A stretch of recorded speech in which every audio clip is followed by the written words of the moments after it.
السلام علیکم ورحمۃ اللہ وبرکاتہ۔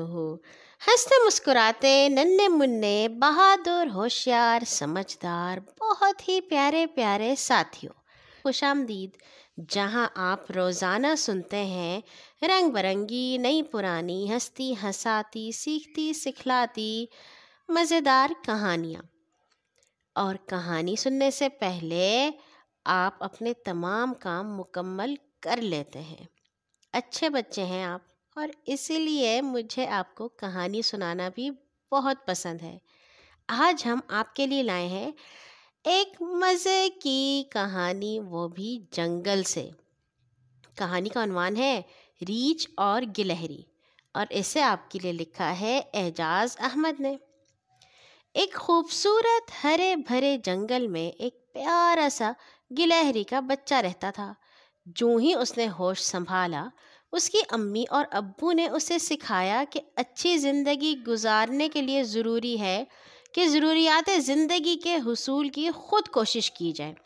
چنانچہ ایک دن اس کی امی اور ابو اسے اسکول چھوڑ آئے تاکہ وہ اچھی اچھی باتیں جان سکے اور زندگی میں کام آنے والے ہنر سیکھ سکے۔ اس کا اسکول اس کے گھر سے تھوڑی ہی دور تھا، اور وہاں پر ایک بوڑھی تجربہ کار گلہری اپنے شاگرد بچوں کو خوراک حاصل کرنا، درختوں پر چڑھنا، بل بنانا، دشمن سے حفاظت کرنا اور بھی بہت سی کارآمد باتیں سکھاتی تھی۔ گلہری کا بچہ جانتا تھا کہ ابھی تو وہ چھوٹا ہے، اس لیے اسے جس چیز کی بھی ضرورت ہوتی ہے اس کے امی اور ابو اسے مہیا کر دیتے ہیں۔ لیکن کل جب وہ بڑا ہوگا اور اس کے امی ابو بوڑھے ہوں گے تو اسے نہ صرف اپنے لیے بلکہ اپنے امی اور ابو کے لیے سب کچھ خود حاصل کرنا پڑے گا۔ اس لیے اسے دل لگا کر اسکول میں سب کچھ سیکھنا چاہیے۔ چنانچہ گلہری کا بچہ ہر روز اسکول جاتا، کبھی ناغہ نہ کرتا اور سبق دھیان سے سیکھتا۔ اسکول سے گھر آ کر بھی اپنے سبق کی مشق کرتا رہتا۔ ہر ہفتے گلہری کے بچے کو اسکول سے ایک دن کی چھٹی ہوتی۔ چھٹی کا دن وہ اپنے امی ابو یا ارد گرد کے دوستوں کے ساتھ کھیلنے میں گزارتا۔ اس کی خواہش تھی کہ اپنے امی ابو کے ساتھ کسی دن گھر سے دور کسی بہت ہی خوبصورت جگہ پر سیر کو جائے۔ وہ کئی بار اپنے امی ابو کو سیر پر جانے کا کہہ چکا تھا، اور اس کے ابو وعدہ بھی کر چکے تھے۔ سردیوں کے ایک خوشگوار دھوپ والے دن گلہری کا بچہ، اس کی امی اور ابو گھر سے کچھ دور کھانے پینے کی اشیاء ساتھ لے کر ایک خوبصورت جگہ پر پہنچ گئے۔ جس جنگل میں وہ رہتے تھے، اگرچہ وہ سارا جنگل ہی صاف ستھرے پانی والی ندیوں، سرسبز گھاس، پھولوں کی بیلوں، اونچے اونچے درختوں، بلند و بالا پہاڑوں اور خوبصورت پرندوں سے بھرا ہوا تھا، لیکن جس جگہ وہ گئے تھے وہ جنگل کا سب سے خوبصورت علاقہ تھا۔ گلہری کا بچہ وہاں جا کر بہت ہی خوش ہوا۔ وہ اپنے امی اور ابو کے ساتھ مختلف کھیلوں میں مصروف ہو گیا۔ ان سب کو وہاں بیٹھے کچھ ہی وقت گزرا تھا کہ جنگل کے ایک تاریک حصے سے ایک کالا گندا ریچھ اسی طرف آ نکلا۔ اس کالے گندے ریچھ کی سارے جنگل میں شہرت خراب تھی۔ یہ اپنے سے چھوٹے اور کمزور جانوروں کو بلا وجہ ڈراتا اور دھمکاتا رہتا تھا۔ وہ کسی کو بھی خوش نہیں دیکھ سکتا تھا، اور سب کو اذیت پہنچا کر اور تنگ کر کے بہت خوش ہوتا تھا۔ جنگل کے سب چھوٹے جانور اس کے رویے سے تنگ تھے اور دل ہی دل میں اسے برا بھلا کہتے تھے، لیکن چونکہ وہ کمزور تھے اس لیے ریچھ کو اس کی بری حرکات سے منع کرنے کی ہمت کسی میں نہ تھی۔ جنگل کا ہر چھوٹا جانور اس گندے ریچھ کا سامنا کرنے سے بچتا تھا۔ اگر یہ کہیں آ دھمکتا تو چھوٹے اور کمزور جانوروں کو وہاں سے بھاگنا پڑتا، اور اگر کوئی ایسا نہ کرتا تو ریچھ اسے مارنے سے بھی دریغ نہ کرتا۔ ریچھ کو وہاں دیکھ کر گلہری اور اس کے امی ابو کا منہ فق ہو گیا۔ وہ خوف زدہ ہو گئے اور سمجھ گئے کہ انہیں سب کچھ چھوڑ کر بھاگ جانا چاہیے۔ انہوں نے کھانے پینے کا تمام سامان وہیں چھوڑا اور اپنے بچے کو بھاگنے کا اشارہ کرتے ہوئے بھاگ کھڑے ہوئے۔ گندے کالے ریچھ نے جب گلہریوں کو بھاگتے دیکھا تو بہت خوش ہوا۔ اس نے دل ہی دل میں سوچا کہ وہ بہت طاقتور ہے، سب جانور اس سے ڈرتے ہیں۔ وہ زور زور سے قہقہے لگانے لگا،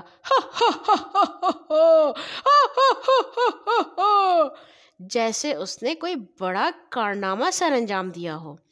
گلہری کے امی ابو بھاگ گئے، لیکن وہ گندے کالے ریچھ سے تھوڑے فاصلے پر کھڑا ہو گیا۔ اسے اپنی سیر غارت ہونے کا بہت افسوس تھا اور گندے کالے ریچھ کی ظالمانہ حرکت پر گہرا رنج تھا۔ اس نے سوچا، اس طرح بھاگنے کا کیا فائدہ؟ اسے گندے کالے ریچھ کا مقابلہ کرنا چاہیے۔ اگر وہ اس سے لڑ نہیں سکتا تو کم از کم اس بات کا اظہار تو کرنا چاہیے کہ وہ گندے ریچھ کی ظالمانہ حرکات کو پسند نہیں کرتا اور اس سے نفرت کرتا ہے۔ گندے کالے ریچھ نے جب دیکھا کہ گلہری کے بچے کے امی ابو بھاگ گئے ہیں لیکن وہ ابھی تک وہیں کھڑا ہے تو وہ بہت حیران ہوا۔ آج تک کسی جانور نے اسے دیکھ کر موقع پر ٹھہرنے کی جرت نہیں کی تھی، پھر اس چھوٹے سے جانور نے جرت کیسے کی؟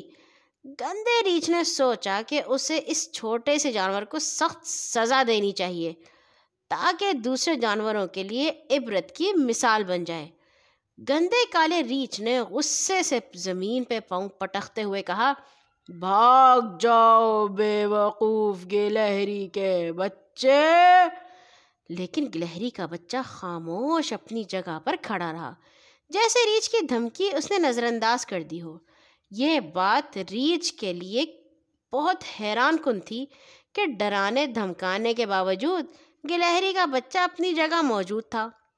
وہ غصے سے دھاڑتا ہوا گلہری کے بچے پر جھپٹا کہ ایک ہی وار میں گلہری کے بچے کو دبوچ کر اس کی ہڈی پسلی ایک کر دے، لیکن گلہری کا بچہ پھدک کر اپنی جگہ سے ہٹ گیا اور ریچھ اپنے ہی زور میں زمین سے ٹکرایا۔ جب ریچھ سیدھا ہوا تو اس نے دیکھا اس کے اور گلہری کے بچے کے درمیان فاصلہ موجود تھا اور گلہری کا بچہ اس سے دور تھا۔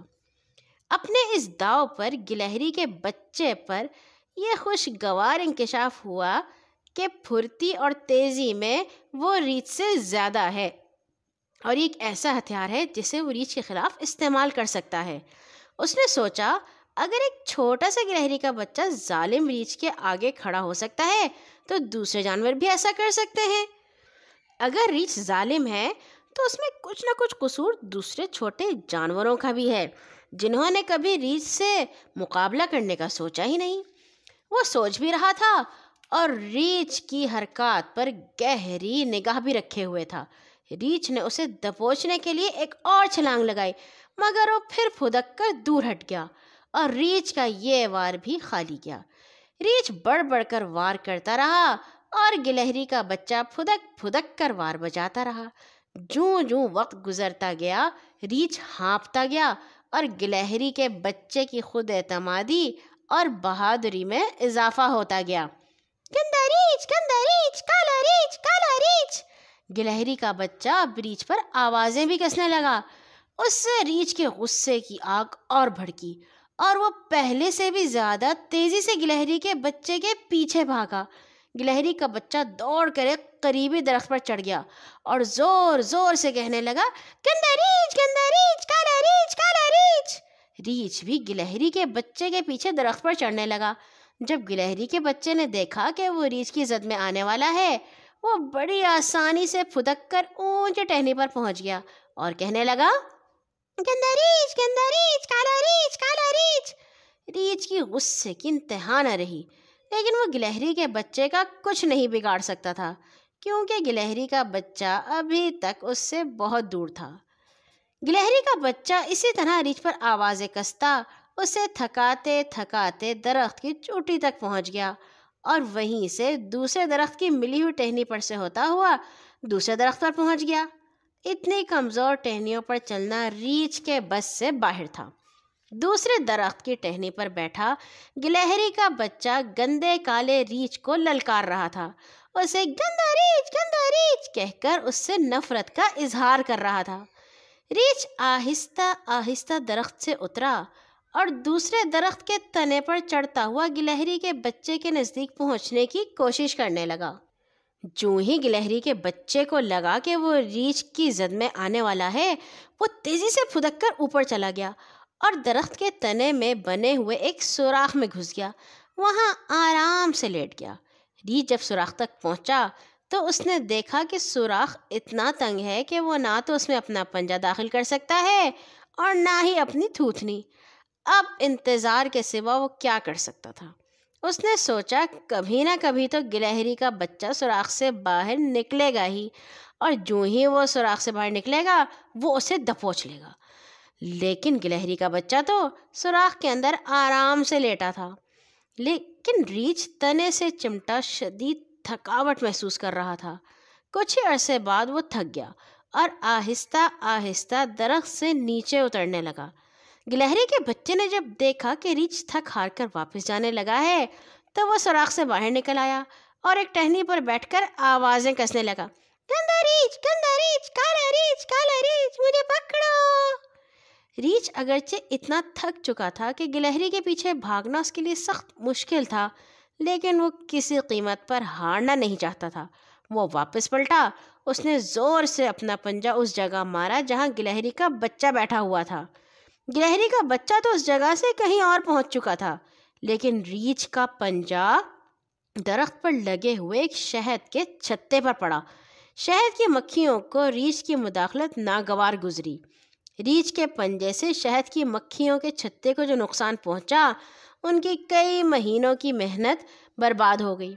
شہد کی مکھیاں ہزاروں کی تعداد میں تھیں جو ریچھ سے چمٹ گئیں، اس کے بالوں میں گھس کر اس کے جسم کو کاٹنے لگیں، اس کے کانوں، آنکھوں اور ناک میں گھس گئیں۔ یہ سینکڑوں ہزاروں زہریلی سوئیاں تھیں جو ریچھ کے جسم میں چبھ گئیں۔ تکلیف کی شدت سے ریچھ چیخنے چلانے لگا اور درخت کا تنا اس کی گرفت سے چھوٹ گیا۔